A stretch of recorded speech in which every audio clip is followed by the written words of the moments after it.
Talking more about the question of absolute morality, often claimed by Bible believers, they often contrast their claimed universal and immutable moral principles with the alleged moral relativism of secular ethics.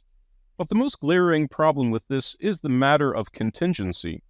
The so-called absolute morality of the Bible is actually entirely contingent on a variety of undemonstrated and, for the most part, undemonstratable propositions, such as that there is a God who happens to be the only God, who happens to be good, who happens to have created mankind, who gave mankind, well, actually just the Jews, an instruction book whose instructions were understood correctly and transmitted correctly, and so on and so on.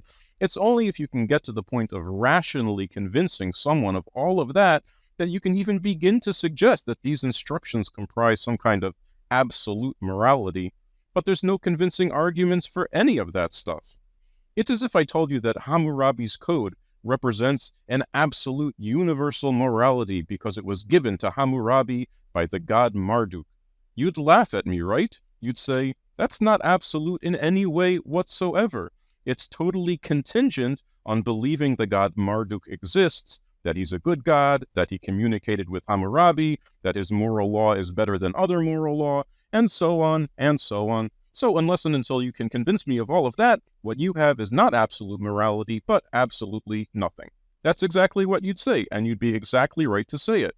And so it is with biblical morality. It's not absolute morality, but contingent morality, dependent on believing a set of unprovable and in many cases frankly ridiculous assertions about God, prophecy, and history.